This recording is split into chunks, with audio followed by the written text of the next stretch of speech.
When I really went into it seriously, I'd just got married. That was 1962. I just got married, and my wife's still alive today. And I started doing drawings, and the main thing was when we were courting, that's a word they don't use now, we went to a place called Midup, which is near Barnsley, Stocksbridge area. And I did a house there, an old cottage, which is called Sycamore Cottage, and I have 3 paintings of it from the drawings, and it started me really going into it all. And by the time I'd done 6 months marriage, I left the firm I was working with, and sign writing and glass gilding, and went on my own. And from there, we've never looked back.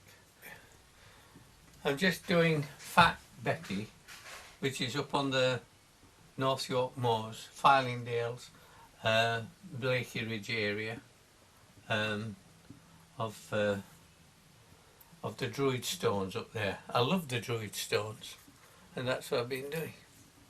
In this one there, you can see the sketch there and the sky. So you can see how I've got the arrows pointing down that way, so the sky comes down this way. I put things in my paintings from my sketchbook, because my sketchbook doesn't lie. Never ever say how long it's going to take, because it can take you 20, well, it could take you like, 30 hours, and sometimes it can take you 3 weeks. My big ones and all that, all those take me 3 weeks to do, you know. We're now 57 years now, 57 years married, which is a long time. And in all that time, I've done my paintings, and my wife has done the books. I've never looked at the books. I've never known what I make and what I don't make. All I've got is the freedom, which many people haven't got, the freedom to go out there and paint what I want to paint, not what people want me to paint. I paint what I want to paint. Never paint what people want you to paint, because you'll never be an artist. Always paint what you want to paint, and that's the only way to be a proper artist, is enjoy it and enjoy painting for yourself, and you'll realise that what you do for yourself other people will like. My favourite dale is Swaledale. Swaledale is the top end. Now if you think of the Yorkshire dales, they're across they're like a letter T. You've got the leg of the T, and then you've got the arms going across. And Wharfdale goes up, and Wensleydale goes across, and Swaledale is the next one, goes across again. I used to go up there and see Donald with my wife, and we used to think it was lovely going up there, because it's the only dale which isn't commercialised. Top side of Swaledale. That's Gunnerside, Mulker, and all that area going up to Tanhill.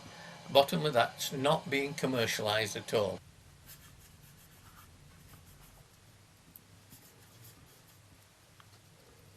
All these different places I've been to in my life, and this is when I was in Milan. I'm demonstrating in Milan, and the owner of this big gallery asked me to come along with him to the front row, sit in the front row of the La Scala Milano when they were doing Strauss's Joseph Strauss opera, and this is just a menu, not a menu, but the card from it all there. But yeah, there's all sorts, you know. LS Lowry I knew from 1968, the artist LS Lowry, and I used to go across to his house, take my children over and see him and so forth. And one day I was in his house talking to him in his front room, front parlour, because it had a chiffon tablecloth, or whatever they call it, chenille tablecloth. And as we were talking, a car pulled up outside his place, which was a Rolls Royce, and he said, you know, we were talking away, and the the driver from the Rolls Royce came up to the house front door and knocked on the front door, and Lowry said to me, "Don't worry, just ignore it." And then they knocked again and knocked again, and he said, "If it's important, they'll come to the back door, won't they? Not the front door." So I always remember that. However, they kept on knocking, and it was his chauffeur from the Rolls Royce came, and Lowry opened his chub locks. He had about 5 chub locks on the door, opened them all, and it was on a chain was his door, and he pulled it back on the chain, and the fella said, he turned around and he said, "What do you want?" And the fella said, "Mr. Lowry, have you got any good paintings for sale?" He said, "No, they're all bloody bad." Closed the door and walked in and chatted along with me as though nothing had happened. That was Lowry. We went to Lee in Lancashire, and I was stood there, and he was talking to the journalists who had come to see his works, and they said to him, "Which is your favourite painting in here, Mr. Lowry?" And he pointed with his stick. He had a walking stick. He pointed with his stick. He said, "That one there." And it was a fire extinguisher in a case in the gallery. And the fellow said, "No, come on, Mr. Lowry." He says, "Well, no, that's my favourite one." He said, "No." He says, "That's it there." So he pointed to a small painting.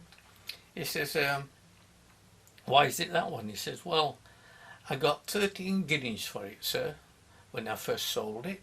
13 guineas, oil of his." And he said, "Well, that's okay." He says, "What's it worth now?" And he said, "Well, I haven't got it. It's gone to somebody else, but I'll tell you how much it is worth now." He says, "It's £38,000 to the journalist. And the journalist says, "How do you feel about it?"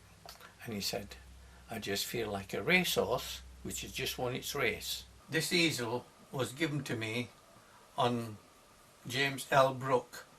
He was a pal of Lowry's. He used to restore Lowry's, LS Lowry's original, well, not original, his old masters he used to buy, and he used to restore them. And he gave me the easel when he died.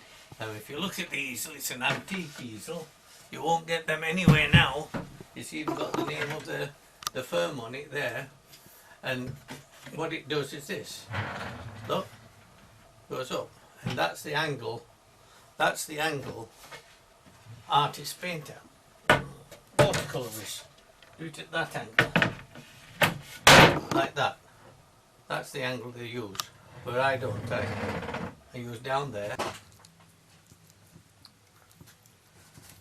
Glass gilding is what I used to do, and you could never ever put the glass down on the side. You had to, when you did any work on it, it was all vertical. The reason being that you can work round it. Now if you put it on the floor, you're going to smash the glass as you walk across to do it. So you can't do it that way. So all gold leaf and all that used to go on it vertical. So when I took up my painting, when I developed my works from 15 years old, 16, 17, I work vertical, and I still work vertical. Where I am now is that I've had loads of exhibitions all my life, New York, Chicago, San Francisco, Barnsley, Huddersfield, and I've enjoyed all my life, and I've enjoyed and still enjoying being associated with Huddersfield University. That is a great thing to me, is Huddersfield University, and I've enjoyed everything, and I'm still going to be enjoying until the day I die, and I shall die with a brush in my hand. Not be morbid, but that's how it'll be.